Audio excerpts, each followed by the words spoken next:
Thank you for tuning in to Keeping Current with Grubby and Minx.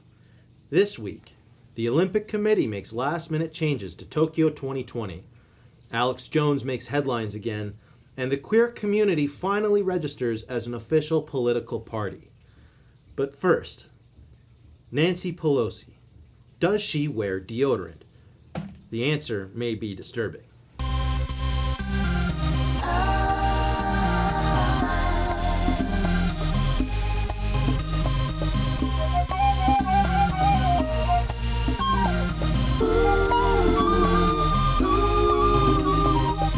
Toe jam, ripe banana peels, a dirty sock left in a hot car on a summer's day. Now, what do these objects have in common? Many first think of trash, but in fact, the shocking connection between these objects is the scent of the Democratic House Leader, Nancy Pelosi. Shocking news out of Congress this week. International activist Greta Thunberg has emergency sinus transplant after being exposed to the stench of Nancy Pelosi. Thunberg's legal team announces a public statement saying, "How dare you?" The Tokyo Olympic Committee scrambles just hours before the start of the Tokyo 2020 Olympic Games as the International Olympic Committee cancels an event. Senior Tokyo officials are outraged at the cancellation of the dolphin culling event. We have in-house sports correspondent Minx to describe the event to you and the situation as it unfolds. Minx. So dolphin culling was canceled from the Olympics at a last minute's notice, much to the dismay of the participating countries, which included only a handful of countries such as Japan, Norway, and Russia. All of their athletes are quite devastated as they've been training their entire lives for this event. So this cancellation comes from what I believe animal rights groups complaining of the sheer loss of aquatic mammalian cetacean life.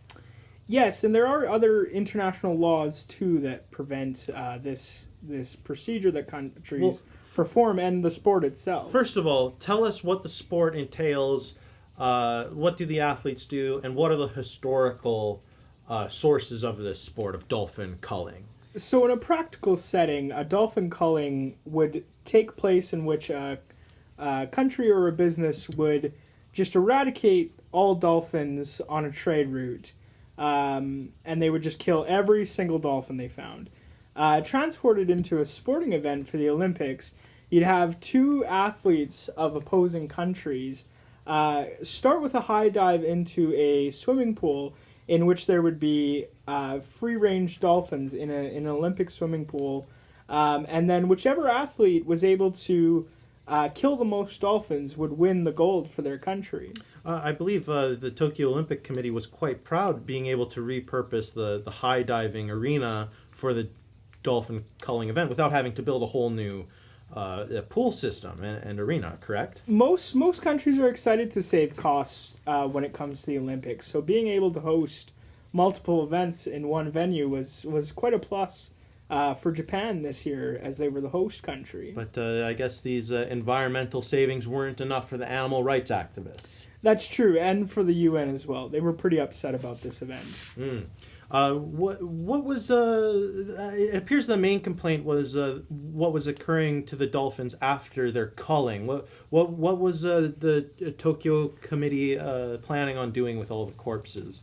Well, you see, a dolphin corpse soaked in chlorine of a public pool can't really be used for cuisine, so often they just dump it back into the ocean, sort of bringing that dolphin some peace. Really some circle of life stuff. Yes, it's very respectful to the creatures. Other critics claim dangers to the athletes themselves due to the high mercury content of dolphin tissue and swimmers colors being exposed high levels of blood and innards and flesh.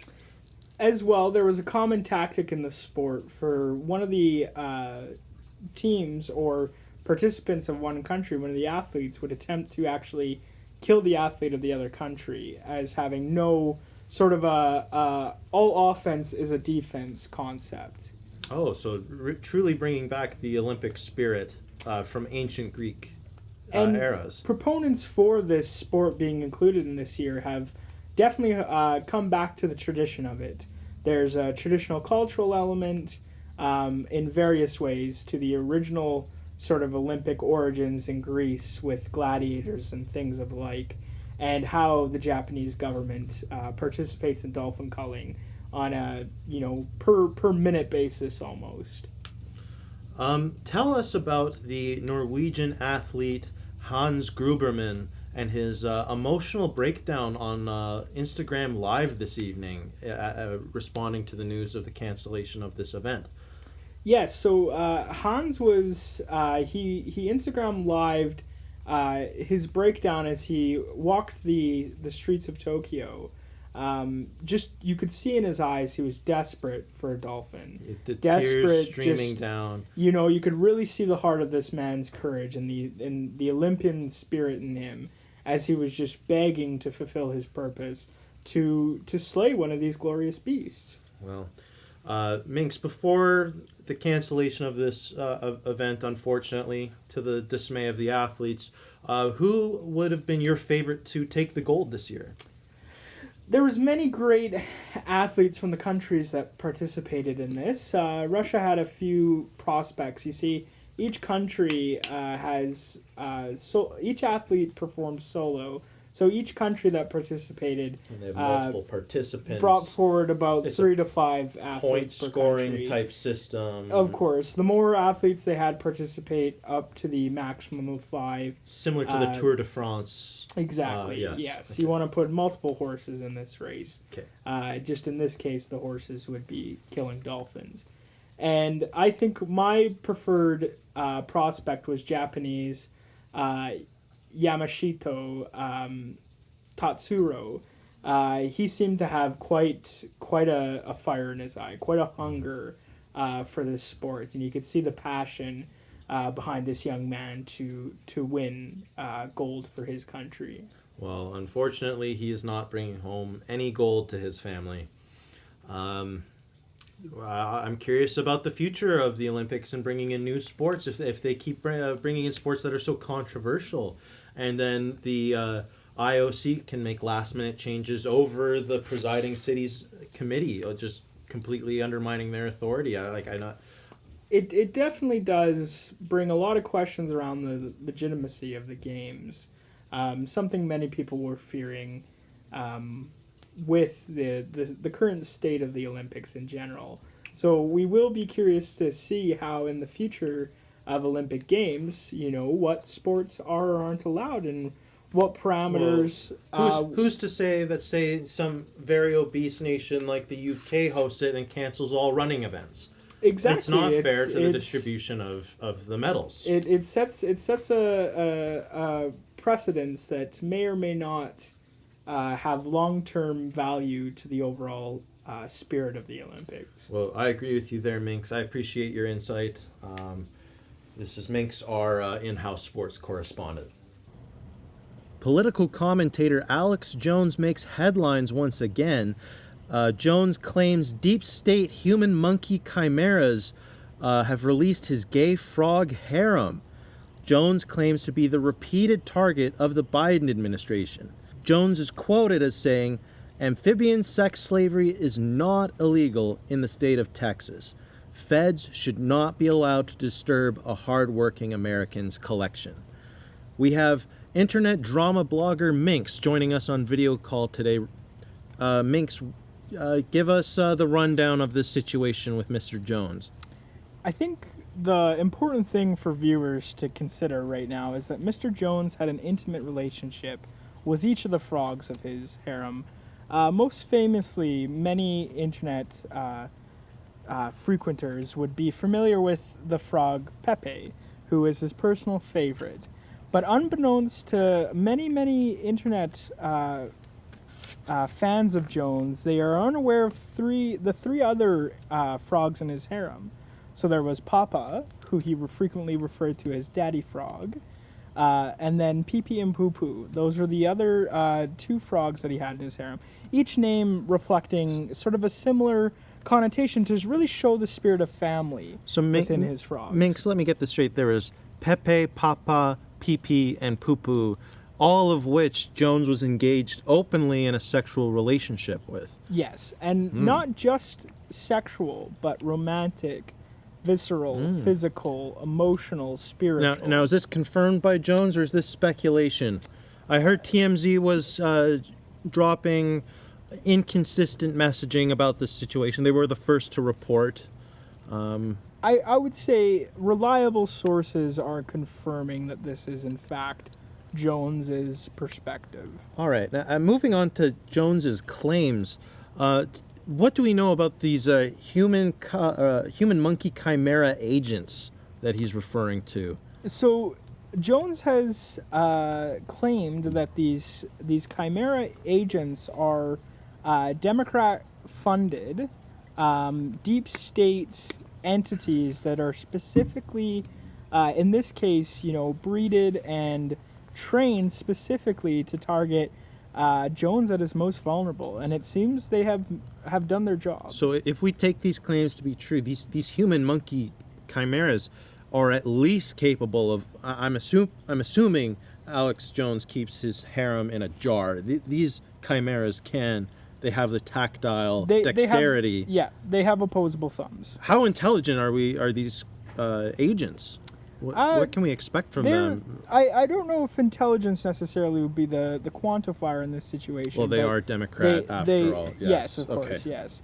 They are capable. They are dangerous, and they're hunting. They're hunting all right-wing commentators to attempt to hurt them in their most vulnerable points. Very interesting. Has the Biden administration commented these claims at all? They're going with the usual route of just saying that obviously this couldn't be real, but I've seen a couple of YouTube videos that seem to have proof of a chimera existing. So I think the Biden administration should be held accountable to those facts and that proof that is readily available. At the very least, we should be allowed to ask questions. Well, about the human monkey chimera experiment. I think it goes experiments. further than that, because this is this is proof of government gaslighting its citizens, saying that is true. Saying that this doesn't exist when I can Google search like chimera proof, and I get 10 YouTube videos of hard proof, of visual proof that these exist, and the government will often falter back onto the concept that could be a fake chimera, like a doll. We'll be or sure visual effects, but it's all gaslighting. Minx, we like to be as open and transparent with our listeners as possible. Perhaps you can supply us with those links that we can post on keepingcurrent.com. Oh, absolutely. We only tell the truth here. We will share all. Our blog has at least 40 links specifically dedicated to this case that can prove to you that it did in fact happen. Okay. That chimeras are real. That poor Alex Jones has in fact suffered a great loss. Yeah. On that note, moving on in the story, it appears that Alex Jones recently began his gay frog harem after the divorce of his wife and the loss of his children, custody of his children to his wife. Interestingly, amphibian activists are very supporting of Jones's openness about his sex slavery relationship with his harem. I think these activists are showing an important lesson on a cultural level, that if you claim to love animals and care for these animals, you should love these animals. So these activists are pointing out that what Alex Jones has done here is something that is beautiful, natural, and honest, that him loving these animals in the most biblical of senses is in fact the purest form of animal activism. He's treating them as equals. Well, Minx, it sounds like you yourself are pretty passionate about the issue. Always fighting for truth. Thanks for joining us today. We'll be sure to have you back down the line. Cultural waves were made today. as the queer community finally consolidated and registered an official political party in the United States of America.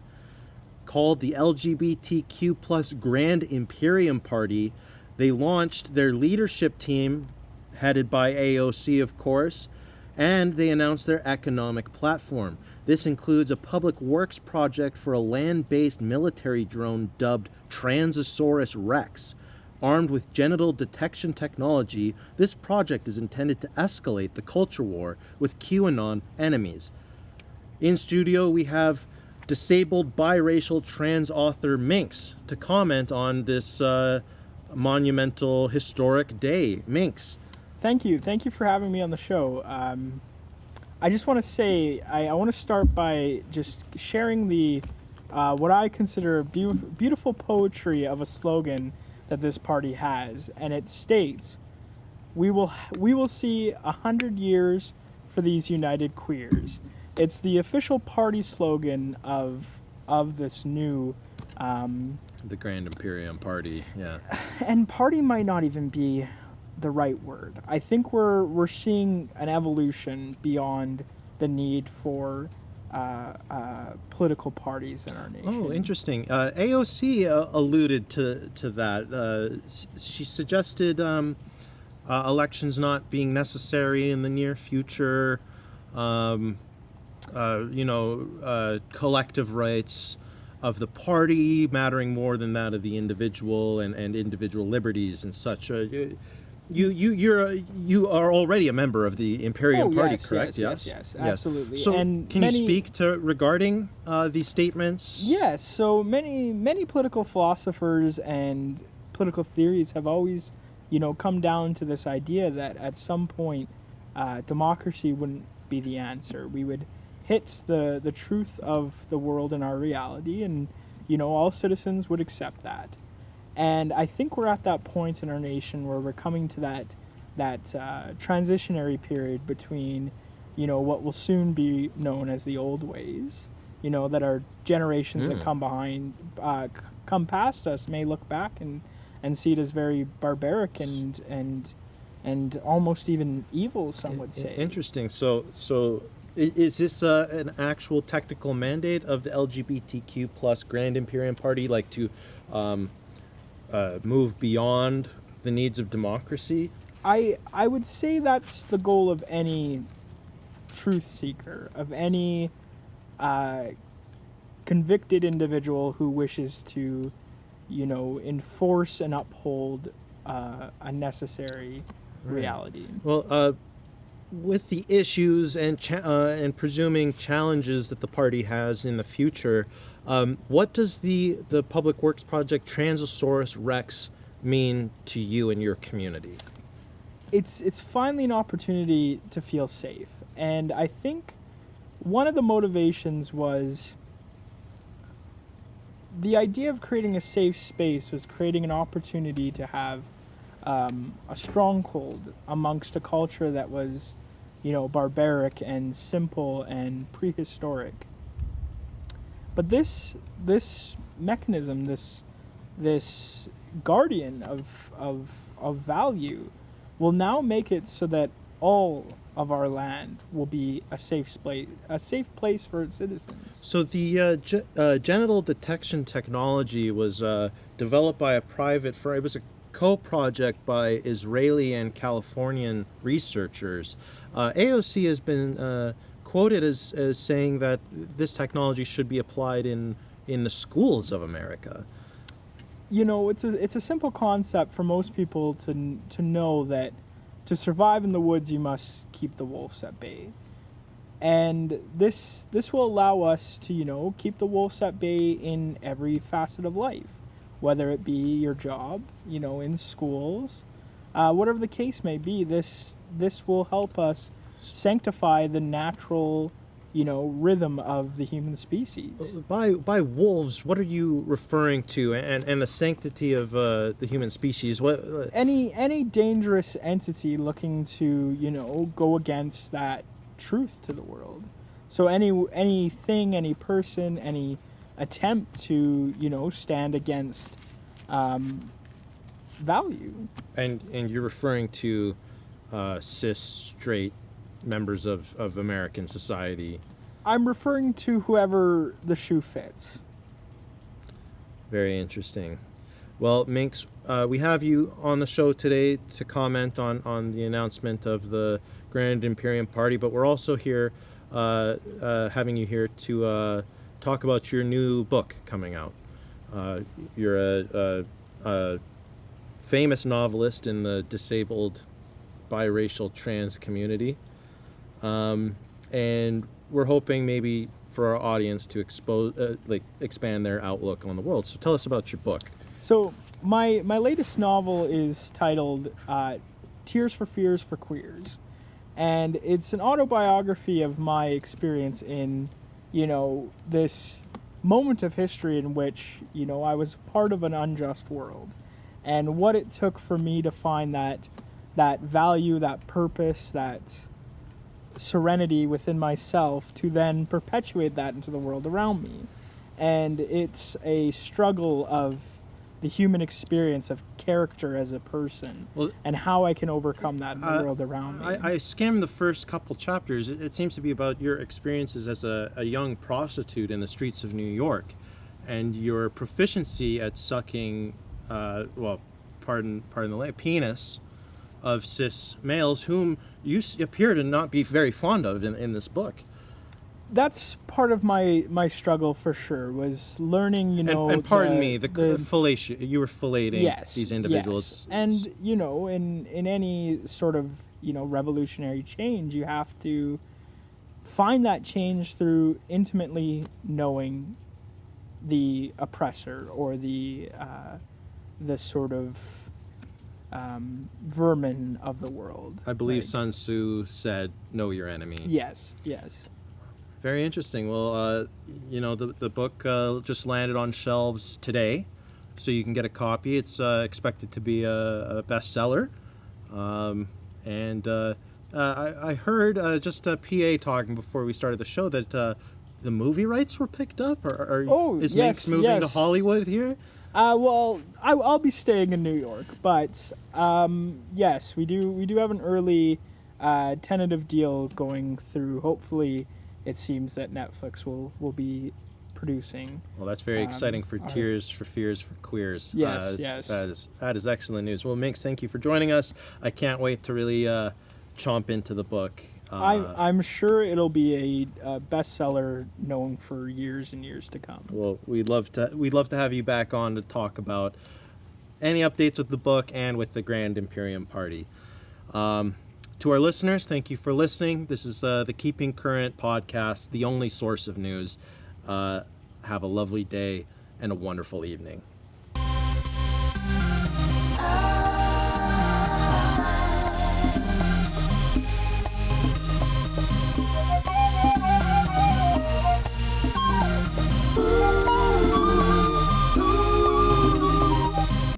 For our viewers at home that are unaware, dolphin culling is when you cull dullings. Or